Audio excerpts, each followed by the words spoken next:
If you want lower interest rates in a full employed economy, then be prepared to pay for $8 coffees. The change in your mortgage repayment in interest for the year is $2,000. So it's about $200 a month or $50 a week. So of course, if you need the RBA to cut to save $50 a week, I would encourage you to look at your expenses. It's a challenging time to have a lot of mortgage debt and to have a family because you're spending money on family, groceries, entertainment, cars, etc., going to work, childcare, and then you also got a mortgage where you need the mortgage rates to fall because you bought it potentially at the wrong time when they were super low, when the banks let you buy them, and now you're in a bind.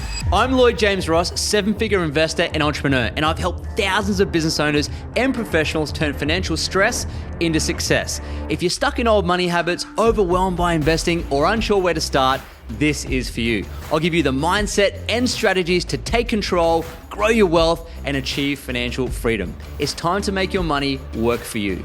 Will the RBA cut rates hard in 2025? That's the question. You'll get an answer on this episode. And of course, stay to the end because I'm going to explain to you how to benefit the most or position yourself to do the best when it comes to rates and how to handle that. So the RBA stands for the Reserve Bank of Australia. And whether it's the Reserve Bank or the Federal Reserve in the United States or the central bank of any particular country, the objective as central bank is to provide full employment or encourage full employment and provide stability to the economy. And the reason why they're around is because before central banks existed, there was a lot of boom and bust cycles and a lot of panic. And with panics come bank runs. And that's when people go to the bank and they take all their money out and they run and put it under the mattress because they're in a panic. There's an absolute drop in confidence. And that has happened many times in the past. Bank runs have happened and banks have actually gone out of business. So they introduced central banks to manage that, the stability of an economy. And the objective of the central bank is to manage the expectations of employment. So the objective is to create full employment. Their objectives are to manage interest rates, to dictate the speed or the growth or the retraction in the economy. So it makes sure it doesn't overheat and doesn't underheat. All right, that's the objective. They do that with interest rates and then effectively just provide the stability, okay, and prevent panic. So in Australia, the Reserve Bank of Australia is in charge of those things. But interestingly too, the Reserve Bank sets the rate, the interest rate, at which other banks can lend and borrow money from each other. That's the actual rate that banks, borrow and lend. So when I say the Reserve Bank interest rate or the country's interest rate, I mean the rate that the Reserve Bank sets for banks to do that. That's also called the cash rate, right? So there's different names for it: the interest rate, the cash rate, the reserve rate. It's the same thing. In finance, it's funny because there's a different name for the same thing, just because they like to confuse people. So recently, the Reserve Bank of Australia, the interest rate, so again, when they set that rate, banks borrow and lend in that rate, but then they lend to you. So they'll borrow for 3.85%, for example, the reserve rate, and then they'll lend out to the retailer, the customer, you, the bank customer, at 5.8. And the bank will make the margin. So they'll make the difference. That's called the net interest margin. And net interest margins are how banks make money. If you look at our banks, Commonwealth Bank makes the highest net interest margin generally. It tends to, but they all very similar because they borrow at the same rate. They lend out at a similar rate, so it's very, very similar. And you usually see net interest margins during interest rate rises tend to expand. So that's why banking businesses like Westpac, ANZ, and if you're in America, Wells Fargo, Bank of America, whoever it might be, banks tend to do better as businesses when there's rate increases because they end up being able to widen their net interest margin as they go. Whereas when the interest rates are cut, the net interest margin is squashed down. And back in 2018, when they did a banking royal commission, interest rates were a lot lower and the net interest margins of the banks were getting squeezed. And so that was potentially a reasonably good time to be buying bank stocks. And now they've very much widened. Commonwealth Bank just hit a massive high, like recently of $191, which is 4 times book value, which means it's like way overpriced, in my opinion. And that's because they've had this wonderful run of increasing interest rates since they came from like 0.1 all the way up to, it was like 4.1. And of course, they've come down since then to 3.85, right? So now you understand that. You have to kind of realize that that's the rate at which banks borrow and lend. And it does have an impact on you because if the cash rate or reserve rate goes up, bring back inflation, provide stability or full employment, whatever it might be, then the banks will then lend to you at a higher rate. So when interest rates go up, it'll certainly, if you've got a mortgage, it'll hurt your back pocket. And if they fall, if you have a mortgage, it'll help your back pocket. And that's why people are getting so excited and I've seen people doing little dances on TikTok and so forth and social media when the RBA reduces rates. If people are doing dances when the Reserve Bank drops their interest rate by like point something percent, and people are doing dances, that tells me we're in a real estate bubble, as far as I'm concerned.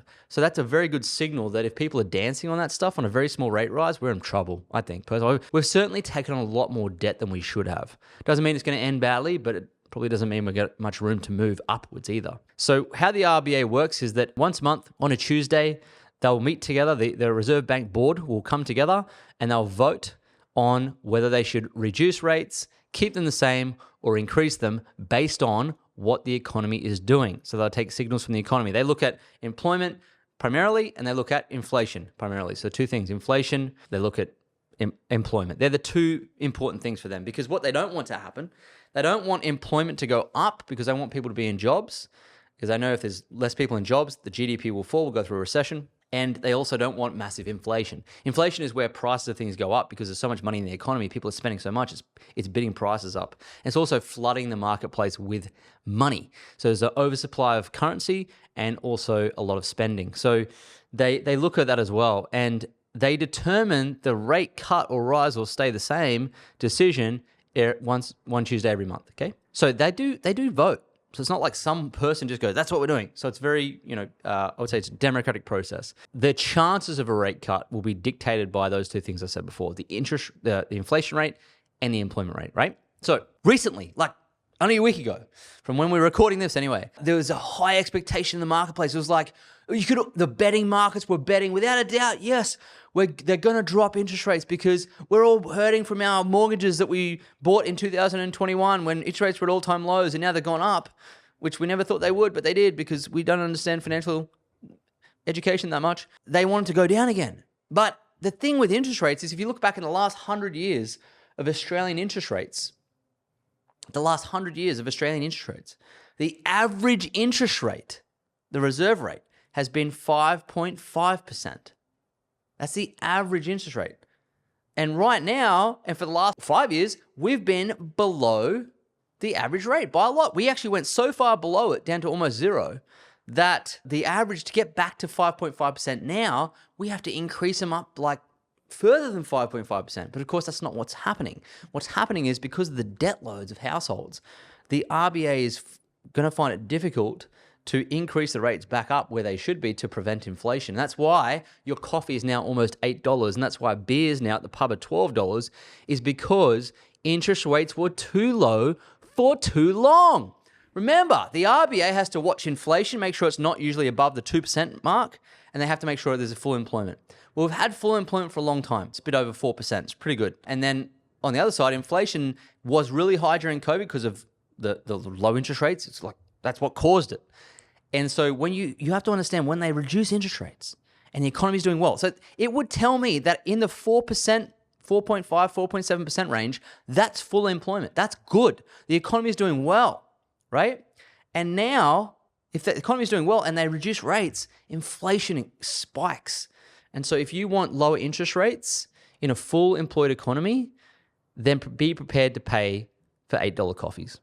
Because when you have low rates, it floods the marketplace with money. Okay. And so everyone was betting recently that the RBA would drop rates without, oh my God, they're going to drop rates for sure. Of course, they had their meeting and then bang, it came out. They left rates exactly the same, right? They held rates at 3.85%.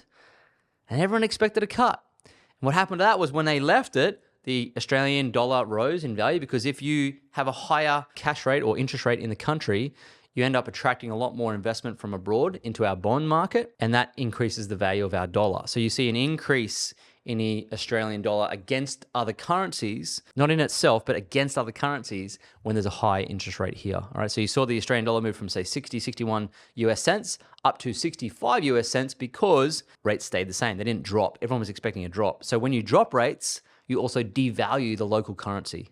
Okay, and that helps our terms of trade when that happens. So for our export market, that really does help our terms of trade. So we're bringing in a lot of US dollars. That's great for our economy and our GDP growth. But of course, it's not the be all and end all. Just quickly, if you're ready to take control of your finances but feel stuck on where to start, I have a solution. My book, Money Buys Happiness, simplifies investing and wealth building with practical steps to help you achieve financial peace.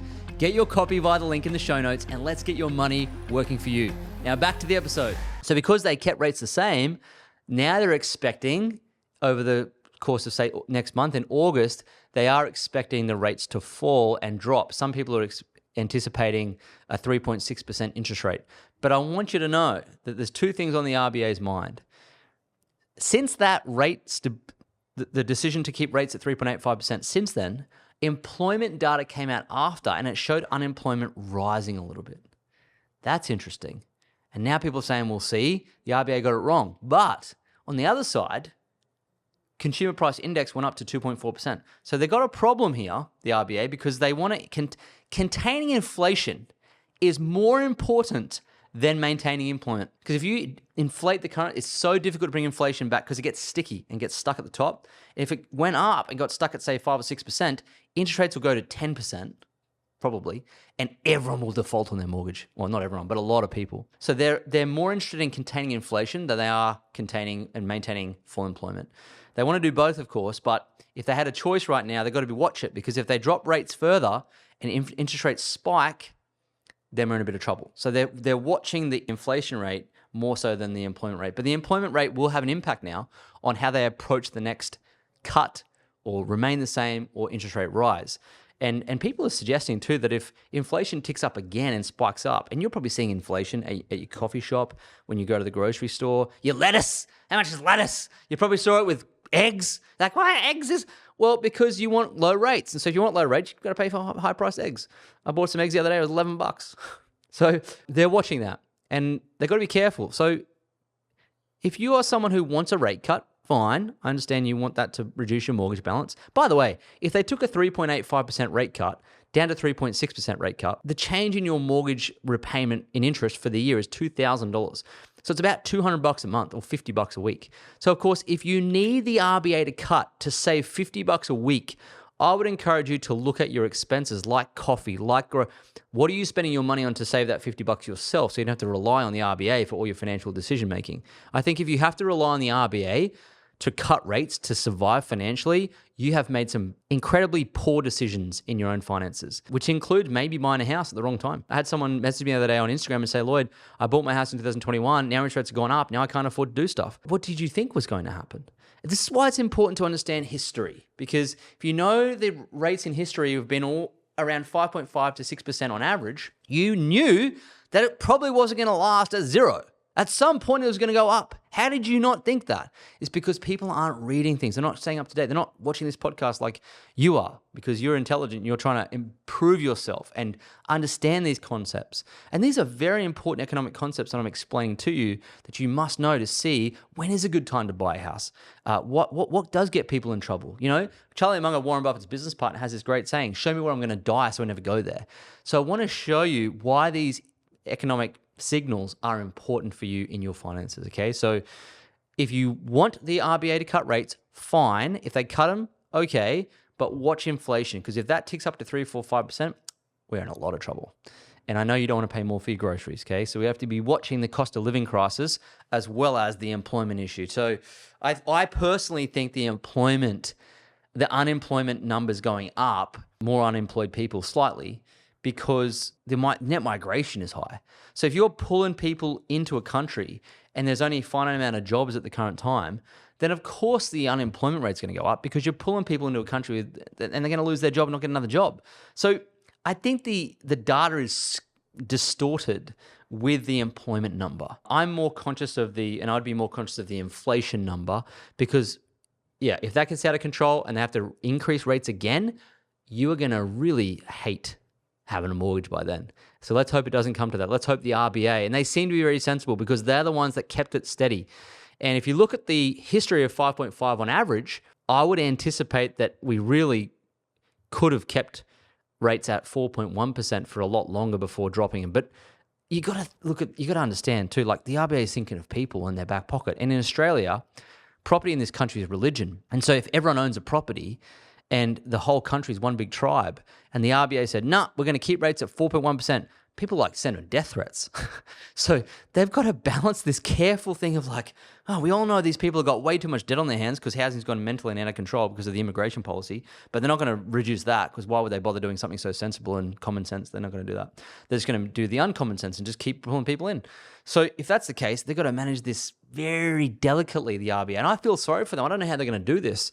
So hopefully, with less government spending, if that's possible, we'll see inflation fall enough where they can actually start reducing rates. So it's really funny.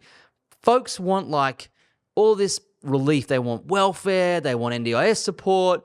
They want the government to fund new infrastructure. They want the government to spend all this money, which increases inflation. They then want the RBA to drop interest rates on their mortgage so they can afford it, which, guess what, increases inflation. And then they whinge and whine about the price of eggs. You want your cake and you want to eat it, but you can't. You're going to have to choose what do you want. This is the problem we're in at the minute in our country. It's a bit of a challenging time it's a challenging time to have a lot of mortgage debt and to have a family because you're spending money on family, groceries, entertainment, cars, etc., going to work, childcare, and then you also got a mortgage where you need the mortgage rates to fall because you bought it potentially at the wrong time when they were super low, when the banks let you buy them, and now you're in a bind. And I think a lot of Australians, and for that matter, a lot of people across the United States and UK and so forth, are in the same boat. And this is why I have some, fun real ads running at the minute. You may have seen me pop up and talk about real estate and against it because I'm against people rushing out to follow the crowd into property, and I'm against the banks lending to people at low record interest rates when they knew, even though they've got buffer rates they apply to the situation, they were letting people borrow money at the bottom of the rate market, knowing full well it was going to increase. And I'm against that. I'm against just following the crowd into a property because you think you have to own one to be a sensible, to be what I call a non-peasant of Australia. That's why when people call me up, I get sometimes a telemarketer might grab me on my phone and I answer it. I'm like, hello. They go, oh, we'd like to talk to you about solar. I said, no, don't worry about it. I'm a peasant. They go, what? I say, I'm a peasant. They go, what do you mean? I say, I don't own any real estate in Australia. And they hang up. They can't sell me anything. I think it's this weird societal thing that we think we have to have a house. Anyway, this is why focus has been on the RBA is because people have found themselves in a position where they need to depend on it. Where I think it's going to go now is I would hope personally for inflation control, I hope they stay at 3.85% for longer. But of course, I'm not the one making the decisions for everyone else in the country, and you might see the RBA fall a little bit. Let's just hope that inflation doesn't go up. And I believe that the unemployment numbers if they keep rising, they may dictate that the RBA drops rates just to maintain full employment. That could be a possibility. And we're not even factoring in the effects over the next, let's say 10 years. There's a couple of big macro trends happening at the same time. No one's probably factoring in the rate at which jobs will be eradicated in some respects by artificial intelligence. We don't know the rate at which they'll disappear or robotics will start to do that. And usually the technology it's not as fast as what you think. It takes time to adopt technology, but AI is being adopted pretty quickly. So how many jobs will be taken by AI? How many are taken because our immigration policy is set wrong? And how many will be just the natural attrition of, the employment cycle? That's what we have to consider. And we have to also make it effective for businesses to hire. So how is our regulation set with government as well? So those things do have a huge impact on the employment numbers. It's just, is it a long-term trend or is it something that's only short-lived? And hopefully it's short-lived and we can have a sensible, steady interest rate at around the 4% mark, which is probably where it should be, and maybe even 5%, because that's the long-term average. And I would be shocked if it didn't move back to the average at some point. But let's see. And if you're someone who's praying for the rate cut, I would encourage you to look internally at your own personal finances, understand why you're in a position where the government decision will dictate your financial future, and have a real good look at your bank statement and what you're spending money on and start to take control of it yourself instead of relying on the government. If you're someone else who doesn't have a mortgage and you're praying for rates to fall so you can get into the market, I would encourage you strongly to make sure you've got enough cash equity, you understand exactly what you're doing, you've done your numbers, it's in the detail, and you're not just trying to FOMO your way into the real estate market, because by all accounts, if inflation goes way up, rates will follow it and that can get you in a lot of trouble, all right? So we don't know where it's going to go. The likelihood of a cut to 3.6 is there. It may happen, and if it does, fine, let's just hope that inflation doesn't go up. And people are saying like, oh, it's going to be 3 big, deep rate cuts. And I know they're only saying that because they got a mortgage and they don't want to pay more. I know. They're incentivized to want it to fall. But they don't know the other side of the coin. They don't understand inflation rates and how bad that can be.